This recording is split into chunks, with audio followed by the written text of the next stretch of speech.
Hello and welcome to the Content Bite with Lynn and Rachel. So I'm Lynn Testoni and I'm a content writer and journalist, and you are? You actually sounded a bit confused. Maybe I haven't had enough coffee this morning. Yes, maybe. Well, I'm on my second cup of tea. I'm Rachel Smith, a journalist, copywriter, content writer, and the founder of Rachel's List. And we have got a cracker episode today. Something that all writers want to know, and it's how to write faster, how to work faster, how to, ramp up your output and make more money, I suppose. Yeah, exactly. It comes down to that. It does, because the faster you write, the more work you get done and the more you can invoice, basically. That's how it works, isn't it? Yes, exactly. So we're going to run through some strategies that help us write fast. I think that's a combination of, years in the business, but also learning ways to save time so that you can, spend more time on writing, I suppose. So the first one I want to kick off with is outsourcing. Yes. And this is obviously something that, if you have the money to do it, it's really nice to do. Sometimes you can't afford to outsource, and that's fine too. Like, I did my own transcribing for years and years and years. But now I outsource that, and I outsourced to Rev for a long time, but I've since moved to Otter, to an AI transcriber, which seems to be working for me. But I know that there's another thing that a lot of writers outsource to save time so that they can spend more time writing, and that is using a VA to do your research. Do you do that, Lynn? No, I've done a little bit of sometimes I get people to help me with pick research, which is quite helpful. And some of the stories I do involve some shopping pages and pulling together sort of get the look things. And I've sometimes had people help me with that. I've got a couple of friends in the business who, if they've got spare time, it works. And that does, because that's quite time. It takes quite a bit of time. And but I do outsource transcribing. I didn't. I used to do it all thinking I'd save money, but then I discovered that I could write twice as many articles and I get paid a lot more to write an article. So I worked out, I guess, the logistics and the financials and decided, let's outsource it. Worth it. Plus, I really hate it. And I hate transcribing. I agree with you. You can actually make more money if you outsource that portion of the job. But in terms of research, I was thinking more like it makes perfect sense to outsource pick research and all the small fiddly bits and pieces that you don't want to do. But I'm thinking, say that you were working on a really, kind of complex health or medical article and you outsourced all your research to a VA. In that, I don't really want to do it. That's just me. But I feel like the research part of it is how I start to formulate the story. So while it's a grind sometimes to, do that info gathering and it takes time, I still do it myself. But I do know a lot of writers that have good VAs who do that portion of it. So it might work for you. What's our next tip? Well, this is my favourite. It's all about niching. Niche yourself, in fact, because I think that the more you know about a particular industry or a particular niche, you just get faster. So in my case, it's design and interiors. So I already have good contacts in that space. I know the right government websites to use as reference and great background information. I often have written many stories within a similar thing. Like, I've written so many stories about kitchens. And so I'm really fast. I know my stuff on that. And so, for instance, I was commissioned to write a story for news.com on costing renovations room by room. Now, I've done quite a few variations on that over the years, and I could whip up that story super quick, and it was really easy for me. I don't know if you've found the same things, Rachel. If you've started in writing on a new topic, it takes you a while to get up to speed, doesn't it? Yeah, absolutely. I think niching is a great point. That is one way to really write fast, to go after the clients in the industries that you know really well. And I did have a situation last year where I was hired by a logistics consultant who wanted me to write all about supply chains and logistics and fulfillment. And I didn't even know what any of that was. So Yeah, it took quite a while to get up to speed. And by the time I'd sort of done quite a bit for him, he was like, this is good. You know, you really captured the jargon and everything. But it did take a lot longer to do that sort of writing. Whereas if I was doing something that I know well, like health, or, you know, interiors, for example, or banking, or something that I've written a lot on, I'm much faster. So I think that's a really good point. Okay, our third point, and this really comes down to your process. I think every writer has a different process, but for me, it's get everything done before writing. So I've heard of writers that will write the entire piece before even doing the interviews, and then plug the quotes into the story. But that just seems a bit bonkers to me. So, well, I almost do it the other way around. I get the quotes and put them in the ones that I like from my interviews, and then basically link them up and write around that. Yeah, like I literally do. I've just got a process. I print out the brief. I clarify anything that I don't get or that needs clarification.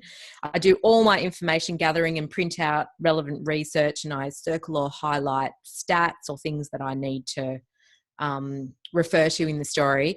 And at this point, I also save all my links as footnotes in a separate file, because I create the 4 subs thing at the end of the story. And I've forgotten to do that sometimes, and it takes so much more time. So really, that is my big tip at this stage. Save all your research links, URL links, in a file as you go, because it will save you so much time.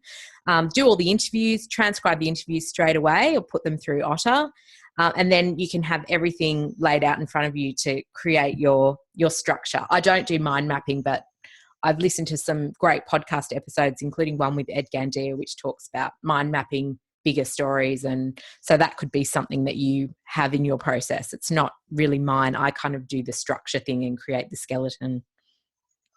Yes, I create a skeleton, and also I don't print things out, but I actually have them all open on my screen, and I have one master document, which is the ultimate document, and I cut and paste from, I tab between each piece of copy, like the interviews, the brief and everything, and cut and paste them into a document, which is a horrible mess at the beginning, and then I go through and edit it until it starts to look pretty. Yeah, it must be.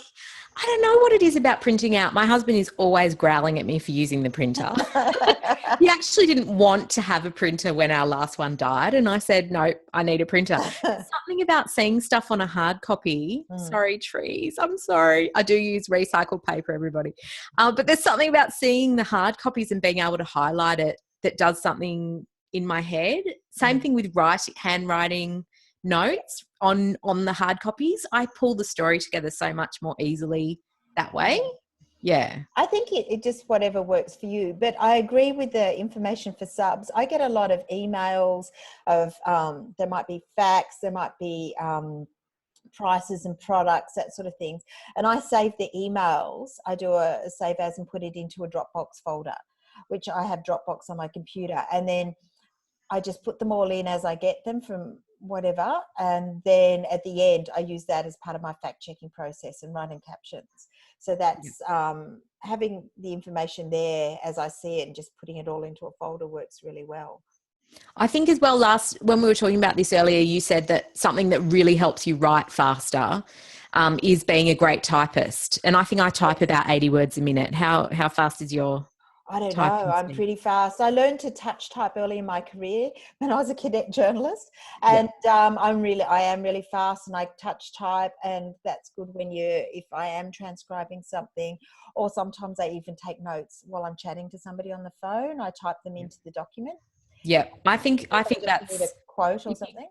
So I definitely think if you can't type, or you're the 2-fingered typist, which there are probably many out there, go and do one of those online courses. It's really quick to learn. I think there's Typesy or typingclub.com. One of those is free. Might be typingclub.com. We'll put it in the show notes. And it does make it easier. Oh, it makes a massive difference, doesn't it? Being able to type and not I think raises your productivity and how fast you can get work done and get those words out. Because I type as fast as I think pretty well, so I don't know how fast that is, but anyway, it does make I just can type really fast, and it's one of those really boring but basic things. Okay, our next point, which we just touched on earlier, is creating the skeleton of the piece, and that might be essentially just having a document where you write the headline, you write the cell, and then you create subheads. I even sometimes will populate under the subheads with some lorem ipsum. All right. Just so there's a blurb in there, and I think that's what needs to be in there, especially if the article is a certain amount of words and you need to break it up into, to not go over, you need to know how many words need to be in each section, so that can help as well. But just writing those subheads and writing the headline can get you going and make you think about how to put the story together. So I think that's really good. And then I'll basically highlight all the good quotes in my transcript, the quotes that I want to use, and dump them into the relevant sections, and then I'll start to sort of butcher it until the story appears. Yes, no, I do something similar, and also sometimes if I can't think of having the whole structure is good. So if I can't think of writing the actual story, then I go back to the headline or the cell, or sometimes I do the summary. Sometimes I do some of the supporting documents at the bottom. I have a lot of the stories I have to do things like stockist details. I have a master document on my computer, so I don't have to keep reinventing the wheel, and I just start cutting and pasting. And once I get going, it's good. Which is our next point. Master documents saves so much time, doesn't it? Oh, Like having everything, it's all about your systems as well. It's just having all that can really be a time saver and help you write faster. What's our next point? Well, that's my next point, is just bloody write, which is probably something like an old sub-editor told me when I was a junior journalist, because I think that when I was at a country newspaper, which is where I started, I was expected to write at least 6 articles every day, no matter what it was. And if I didn't, I mean, they weren't all genius, can I just say? Some of them were the cricket scores. But I just had to leave my ego at the door. They couldn't be great. I just had to write them. And so I think I just write. Sometimes you just have to sit down, and if you think, oh, this is not a good day for it, well, I guess that I don't have that sort of luxury. I just sit down at my computer and I stare at it until I just start writing, and it could be rubbish. In fact, it often is when I start, but then sentences start to form, and soon I'm writing something pretty decent. So I think Stephen King says that too. A lot of those really successful writers, novelists, they just get up every morning and they write. Even if it's not good, they still write, and then something good comes every time. I think that's so true. There was actually a really funny thread on LinkedIn last week, a copywriting thread that I was contributing to, and it was like, sometimes you can spend 6 hours just writing gibberish, and then half an hour before deadline the gold will just come through. And that's so my experience some days. But yeah, our next point brings me to our next point, which is use timers to do first draft. 50-minute writing sprints for first drafts using an online timer called Egg Timer. But there are also Write or Die and the Dangerous Writing app, which are online kind of websites where you write your copy, and if you don't write fast enough, it deletes it, which I don't want. I've tried them and it's like too stressful. So I just use timers. But since I started using those 50-minute timers, I can get sort of 3 drafts done in a day of, content pieces that are 700 words each, which is quite good, and then leave them to breathe and polish them up. So it would make it so much easier to get them done in, say, a 2-day stretch if they were easy ones and there were no interviews involved. But I also, if I'm doing the whole just bloody write stage, if I'm at that stage, I don't edit. I just blurt. And if I need to check something or I need to add something in that I don't have in the research or I can't remember, I just put check in capital letters. And I know some journos use TK, don't they, to come. Yeah, that's a common old. Yeah. So I think that saves heaps of time, not editing yourself and not going back to pull things in. You just blurt it out in that first draft. Yes, exactly. when I'm often writing a story and I think, oh, what was the husband's name, or what does she do, and that needs, or her age, some of those little details that I know are in my notes, but I can't find them. And if you stop and go into your notes, it blows you all up. So basically I put XXX, and then in the editing page, then I call it up. I use timers too. I use the Pomodoro method, which is 25 minutes. So I don't do the 50. Maybe I don't have the attention. I've got a shorter attention span maybe. But I just sit there and I turn off all my notifications and I just write for 25 minutes. And I pretty well can do a story, a 600 or 700 word story in 25 minutes. It's not the most perfect one, but it's essentially there. And then I go back and fix it up. That's great. I tried the 25 minutes, but I couldn't get to the end of it. I couldn't get to the end of the first draft. I needed that little bit longer. But I do like that for editing, or when you're not focused and you just need a quick blast of time. I do like the Pomodoro technique. But for getting that first draft down, I need that 50 minutes. I learned that off Ed Gandia, and I still use it. Thanks, Ed, if you're listening. Yeah, he's well, we have mentioned him a few times, and his podcast has got lots of really good tips. Yeah, it does. Okay, is our next tip, I think, is one that is close to your heart, Lynn. Batch write. Yes, I batch write articles, and I think this is often, I think with most people, you tend to get. It's pretty rare that I just get one blog post for somebody. I tend to get 2 or 3 a month, or I might, I've just done a big series of stories for Home Beautiful, which were 5 stories. So I sit and just write all of them. I'm already in their headspace. I've got their tone of voice in my head, and I keep doing it, and I'm cutting and pasting from like the format and the style from one to the other. So I already have a structure, and I find I'm much faster. So I can write a whole series, and it might be, they also make more sense. So I've done a recent series of blog posts for an energy company, and I did 2 or 3 at once, and then they had a nice similar flow, and they logically step from one to the other. So I think you're faster and more efficient. And also when we're back to the things like fact checking and stuff, I think you're faster too, because you've already got all your documentation there. So the editing process is faster. Yeah, absolutely. I love batching admin, batching similar writing tasks is fantastic. Okay, our last point is editing. Edit. I don't outsource proofreading. I know a lot of writers do, but sometimes I use Hemingway to help me pick up stuff I might have missed during the editing stage. And I also refer back to the brief at the editing stage to make sure I've covered everything. And if I'm really nervous about the piece, I might send it to a kind and diplomatic friend like Lynn to read it for me.